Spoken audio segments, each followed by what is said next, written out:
అనంత కరుణామయుడు, అపార కృపాశీలుడు అయిన అల్లాహ్ పేరుతో ప్రారంభిస్తున్నాను.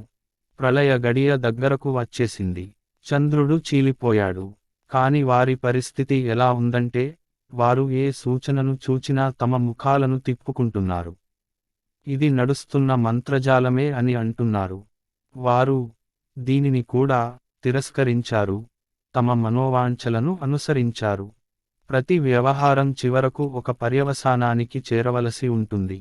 వారి ముందుకు పూర్వపు జాతుల స్థితిగతులు వచ్చాయి. తలబిరుసు తనం నుండి వారిని దూరంగా ఉంచటానికి వాటిలో కావలసినంత గుణపాఠం ఉంది. హితబోధ లక్ష్యం చాలా వరకు నెరవేరటానికి కావలసిన వివేకము ఉంది. కాని హెచ్చరికలు వారి మీద పనిచేయటం లేదు. కనుక ప్రవక్త, వారి నుండి ముఖం త్రిప్పుకో. పిలిచేవాడు దుర్భరమైన, భయంకరమైన ఒక విషయం వైపునకు పిలిచే రోజున, ప్రజలు బిక్కచచ్చిన చూపులతో తమ సమాధుల నుండి చెల్లా చెదరైపోయిన మిడుతల మాదిరిగా బయల్పడతారు. పిలిచే వాని వైపునకు పరుగెత్తుతూ ఉంటారు.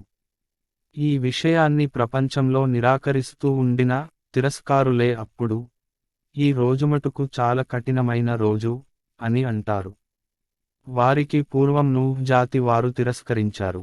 వారు మా భక్తుణ్ణి అసత్యవాదిగా నిర్ణయించి, ఇతడు పిచ్చివాడు అని అన్నారు. అతను దారుణంగా కసిరికొట్టబడ్డాడు. చివరకు అతను తన ప్రభువును ఇలా వేడుకున్నాడు, నేను ఓడిపోయాను. ఇక నీవే వారికి ప్రతీకారం చేయి. అప్పుడు మేము కుంభవృష్టి కురిసేలా ఆకాశద్వారాలు తెరిచాము. భూమిని చీల్చి చెలమలుగా మార్చివేశాము. విధి నిర్ణయించిన పనిని పూర్తి చేయటానికి ఈ నీరంతా ఏకమైపోయింది. మేము నూహ్ను పలకలు, మేకులు గల దానిపైకి ఎక్కించాము.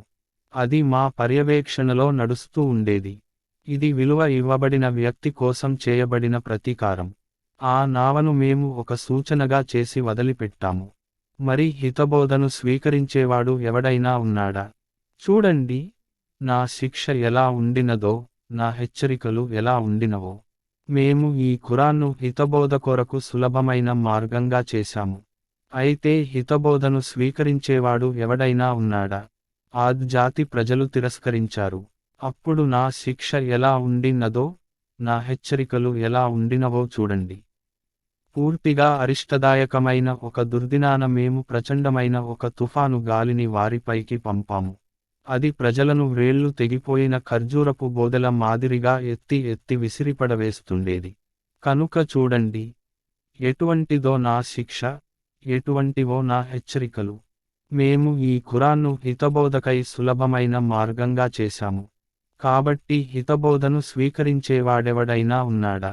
సమూద్ జాతి వారు హెచ్చరికలను తిరస్కరించి ఇలా అన్నారు, అతను ఒక్కడు, అందులోనూ మనలోనివాడు. మనం అలాంటి వ్యక్తి వెనుక నడవాలా? మనం గనక అతని ఎడల విధేయతను ఒప్పుకుంటే, దాని అర్థం, మనం మార్గం తప్పిపోయామన్నమాట, మన మతిపోయిందన్నమాట. మన మధ్య కేవలం అతను ఒక్కడిపైనేనా దేవుని ప్రస్తావన అవతరింపజేయబడిరది? కాదు. కాని ఇతడు పెద్ద అబద్ధాలరాయుడు, డంబాలు పలికేవాడు. మేము మా ప్రవక్తతో ఇలా అన్నాము, అబద్ధాలరాయుడు, డంబాలు పలికేవాడు ఎవడో రేపే వారికి తెలిసిపోతుంది. మేము ఆడ ఒంటెను వారి కొరకు ఒక పరీక్షగా చేసి పంపుతున్నాము. ఇక కొంచెం ఓపికతో చూడు, వారి గతి ఏమవుతుందో. వారికి, ఒంటెకు మధ్య నీరు పంచబడాలని, ప్రతి ఒక్కరూ తమ వంతు రోజున నీటి వద్దకు రావాలని వారికి తెలుపు. చివరకు వారు తమ మనిషిని పిలిచి చెప్పారు. అతడు ఈ కార్యభారాన్ని తన నెత్తిపై వేసుకుని ఆడ ఒంటెను చంపేశాడు. చూడండి, ఆపైన నా శిక్ష ఎలా ఉండినదో, నా హెచ్చరికలు ఎలా ఉండినవో. మేము వారిపైకి ఒకే ఒక ప్రేలుడును వదిలాము. అప్పుడు వారు త్రొక్కబడిన పశువుల దొడ్డి కంచె మాదిరిగా నుగ్గు అయిపోయారు. మేము ఈ ఖురాన్ను హితబోధకై సులభమైన మార్గంగా చేశాము. ఇక హితబోధను స్వీకరించేవాడెవడైనా ఉన్నాడా? లూత్ జాతి హెచ్చరికలను తిరస్కరించింది. మేము దానిపైకి రాళ్లు విసరివేసే గాలిని పంపాము, కేవలం లూత్ ఇంటివారు మాత్రమే దాని నుండి సురక్షితంగా ఉన్నారు. మేము వారిని మా అనుగ్రహంతో రాత్రివేళ వేకువ జామున రక్షించాము.